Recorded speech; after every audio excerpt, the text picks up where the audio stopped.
y este es el componente líquido.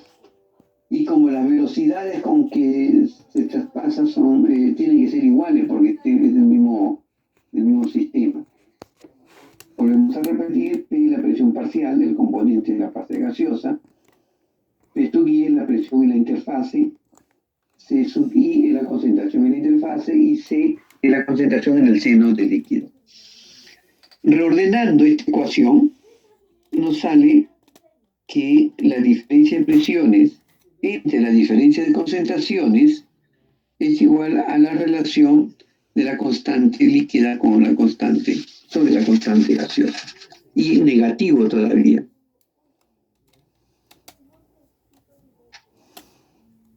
Entonces, de la figura que ahora sigue, F son las condiciones en la masa global del gas y del líquido. C sub I, ya saben que es la concentración en la interfase. P sub I es la presión en la interfase. CE es la concentración, pero en equilibrio. Recordemos que concentración es líquido, presión es gas. P es la presión parcial en el seno del gas, en el seno del gas, y P sub I es la presión de equilibrio. Recordemos que la fuerza impulsora que provoca la transferencia de la materia en la fase gas es la diferencia de presiones que hay. Y la fuerza impulsora de la transferencia de materia en la fase líquida es la diferencia de concentraciones. Esto tengámoslo presente. Entonces, la velocidad con que ingresa va a depender de la diferencia de estas concentraciones con estas presiones. Lo que nos da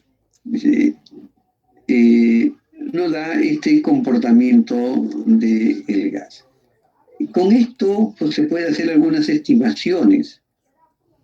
Por ejemplo, aquí se entiende que esta relación de la constante resulta la pendiente de esta. Entonces, eso ayuda a su cálculo. Para determinar el caso G y el caso G, se deben conocer los valores de la concentración en la interfase, lo cual es difícil de medir, porque estamos hablando de espacios sumamente pequeños, ¿no? Entonces, ¿cómo medirlo? Resulta sumamente complicado. Por lo que es más adecuado los coeficientes globales de transferencia de materia en la fase de gas y en la fase líquida. O sea, no distinguir la interfase con el seno tanto del gas como del líquido, sino se toma todo en conjunto para simplificar los cálculos. Por lo tanto, al hacerlo así, se torna esta ecuación, indicando que ya no tan solo lo discrimina con la interfase, sino es todo completo.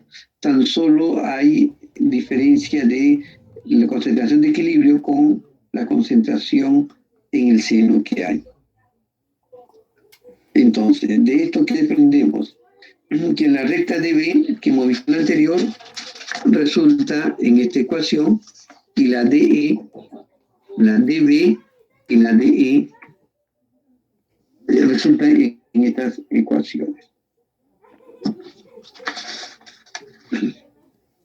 Bien, no voy a detenerme aquí porque si no nos vamos a meter un poco con tantos letras, pero ustedes lo van a tener para revisarlo. Aquí tan solo se está uniendo y reordenando para expresar la velocidad en la fase gaseosa por las presiones, en la concentración de la fase líquida, pero cuando hablamos con las interfaces, pero como es difícil de medirlo, también es equivalente ya de manera global, pero ya no la diferencia de presiones con la interfase con la del seno, sino con la presión del seno y la presión de equilibrio. Por eso es que lo mencioné al comienzo, ¿no? Ahora bien, si consideramos n' y n segunda en las ecuaciones, entonces se incluyen aquí. Tampoco no nos vamos a detener mucho esto porque en la práctica no lo vamos a utilizar, es tan solo para entender el principio. Entonces ustedes lo pueden ver en su casa con más tranquilidad, comparando las imágenes con estas ecuaciones y van a poder encontrar esta relación. ¿Por qué nos sirve esto? Porque luego estos se obtienen en tablas que nos facilitan. Cuando se cumple la ley de Henry, n' y n segunda es igual a esta constante, la constante de Henry. Entonces dice, ahí varía la solubilidad de la curva de equilibrio y por lo tanto la resistencia a la transferencia de materia, o sea, existe esa resistencia a la transferencia de materia en la medida de cómo es que esa curva se puede mover por los cambios de condiciones.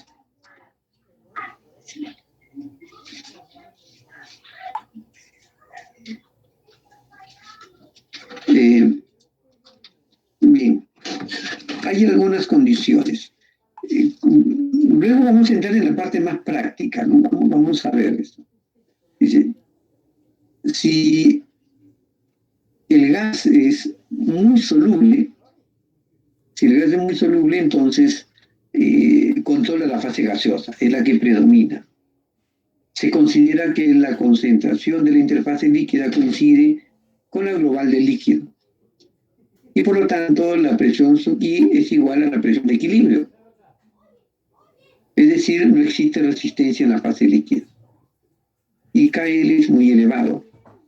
De ahí es que es fácil de convertir de la interfase a el enfoque global, lo que abarca todo. Si el gas es muy poco soluble, entonces la presión en la interfase coincide con la del seno del gas. Hay diferencia. Y por tanto, también la concentración en la interfase equivale a la concentración de equilibrio, donde, es decir, no existe resistencia en la fase gaseosa. Por lo tanto, KG también es muy elevada. Y se obtiene que K sub L es igual a KL sub L, pero mayúscula, dando a entender que ya se refiere a la parte global, no distingue la interfase del resto de la película, del líquido. Por lo tanto, la transferencia de materia está controlada por la fase líquida, para este caso. Si el gas que se absorbe es gas puro, es uno solo, la presión en la interfase gaseosa coincide con la presión parcial en el seno del gas. Con lo que se está en una situación similar a la anterior. Con lo que utilizando un gas puro se puede llegar a determinar los coeficientes K sub L y K sub G. Este es un principio teórico que ayuda a encontrar los valores de K. Espero que me hayan entendido esta parte.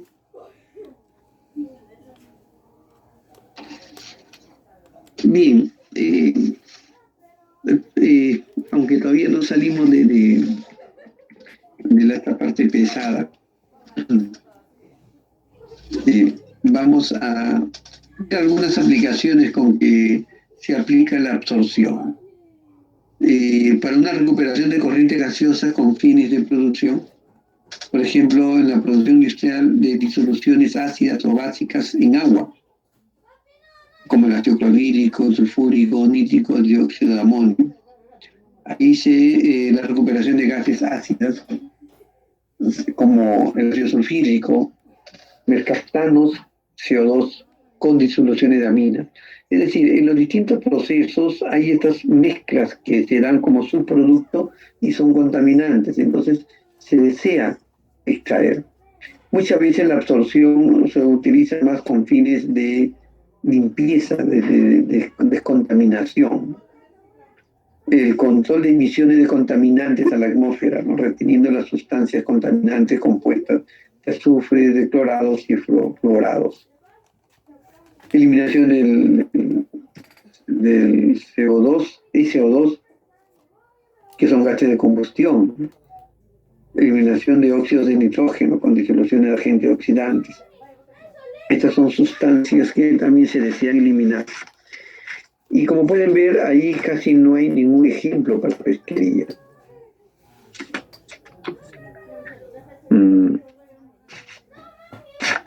A ver, un ratito, jóvenes. Bueno, acá están los equipos que suelen utilizarse. En la columna. Jóvenes, por favor, unos segundos.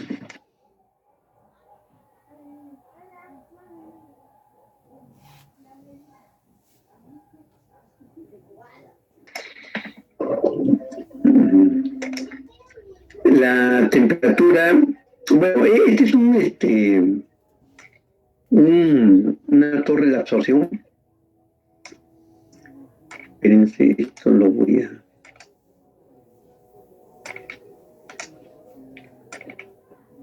La diapositiva que he subido no está modificada, ustedes arreglenlo por favor, jóvenes.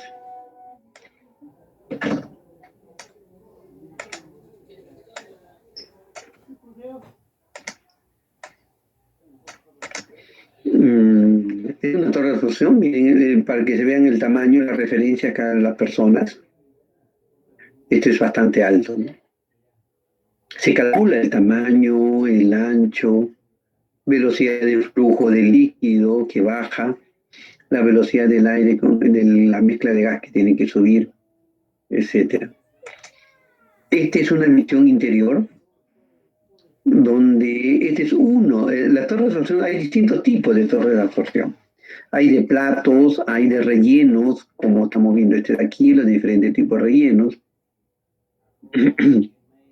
El flujo de entrada del gas, el líquido que cae, sale el líquido de salida con el contaminante, acá el gas que se quiere limpiar, acá la salida libre del gas o muy poco, y acá entra el líquido limpio que sirve para absorber al gas.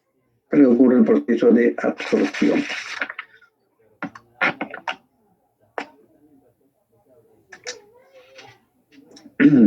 Vamos a hablar un poquito de cada uno de los componentes para el relleno, para el absorbente, aunque eso lo van a hablar sus compañeros.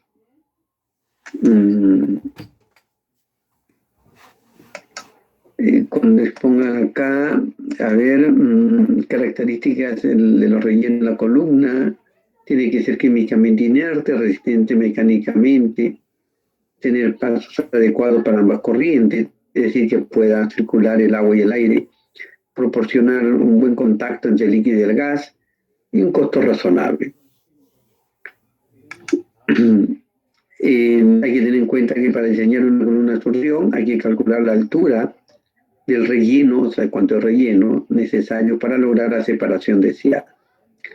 También el diámetro de la columna, el tipo de relleno y los caudales, o sea, la velocidad con que tienen que ir las dos fases dentro de la columna de absorción es importante.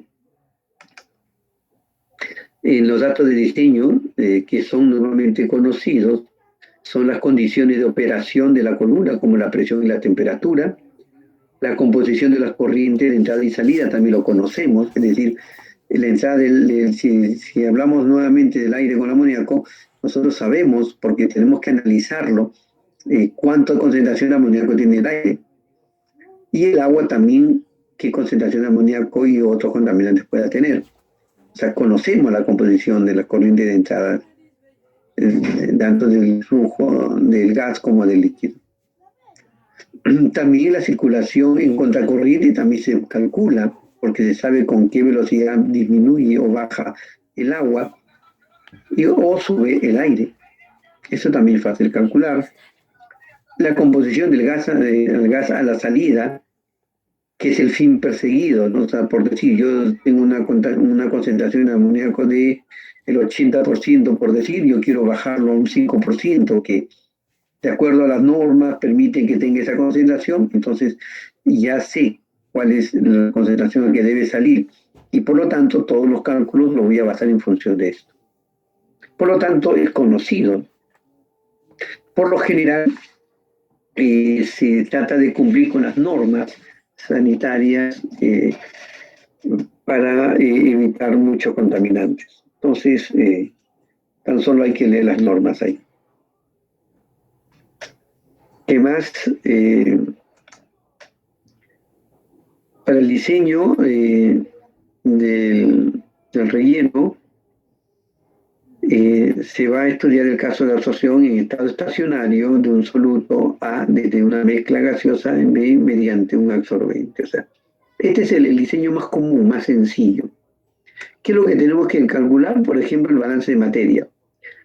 El gas que entra con una presión y con un componente fracción molar de esta sustancia del gas y con lo que espera que salga el líquido que entra y con cuánto tiene que salir, ¿no? L y G son caudales de líquido y gas, expresados en mol por segundo en metro cuadrado. X e Y son las fracciones molares de líquido y de gas, ya hemos visto más antes, en la clase pasada. L sub S, es decir, el L del soluto en mol, el gas también en mol, y la fracción molar de la A sobre B. En las ecuaciones de transformación están expresadas aquí. Un balance de materia nos da estos valores. Luego vamos a hacer, ahí tengo un ejemplo para hacer luego un cálculo. Quiero tan solo que entiendan el marco teórico ahorita. Desde el punto de vista macroscópico, consiste en determinar el número de etapas o pisos teóricos, NPT, y disponer de la altura equivalente a un piso teórico, el AEPT. Es decir, yo quiero saber cuánto es la altura de la torre, si necesito algunos pisos, si es por bandeja perforada o no, o si es por relleno. Desde el punto de vista macroscópico, es necesario conjugar el balance de materia y energía con las expresiones cinéticas de densidad de flujo, es decir, en qué condiciones está trabajando, y en caso de absorción isotérmica, donde no hay variación de calor, no hay que considerar el balance de energía, ya no resulta necesario. Para el balance de materia viene dado de esta forma, o de aquí.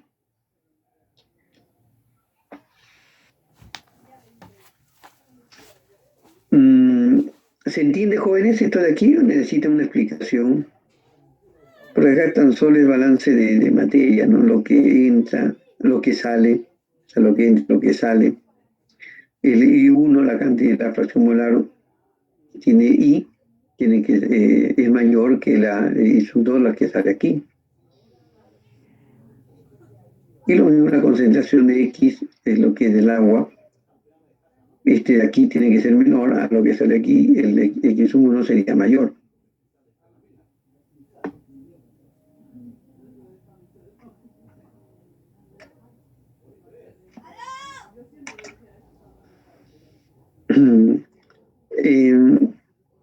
Más o menos, esta es la curva de equilibrio que se calcula para cada componente en condiciones determinadas, y en la que siempre queremos estar lejos. Por lo general, la línea de operación está por acá, por encima, y tenemos que alejar el punto de equilibrio porque el punto de equilibrio, cuando más cerca es, menor es la velocidad de transferencia. Por lo tanto, eso es algo que siempre debemos tenerlo presente y que en la práctica se tiene presente, aunque no pensando en este marco teórico. Un balance de materia, bueno, acá se describe un poco más detalladamente para un espesor determinado de altura, lo que pasa, este es el líquido y este es el gas, y en este fracción de altura, de distancia, cómo este líquido aumenta un incremento de la concentración, porque aquí al subir hay un incremento de I. En este caso es lo que pasa de aquí para acá. Y el LS es lo que habíamos visto del gas.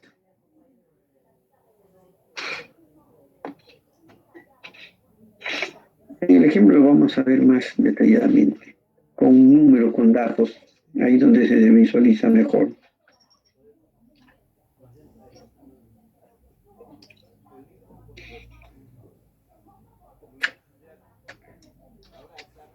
Habíamos quedado que esta relación, ¿no es cierto?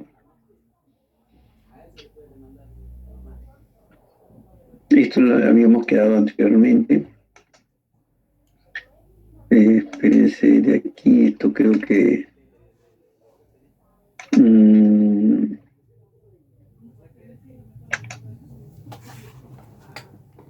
aquí es donde ya comienzo a analizar uno por uno. Pero eso lo vamos a... Eso lo va a hacer ya a quien le toca exponer. Yo voy a tocar otro aspecto que tiene que ver también con lo que estamos haciendo, pero que nos permite establecer un poco mejor las diferentes situaciones en las que se pueda presentar el proceso de absorción. Son las 7. Jóvenes, ¿quieren una interrupción de 10 minutos para continuar? Luego continuamos. Sí, profesor. Ya son 7 y... A ver, esperen un ratito. 15, profe. Tengo 7 y 3. 7 y 13 nos volvemos a conectar. Ya, profesor. Ya, profesor. Ok, no se pierdan, por favor.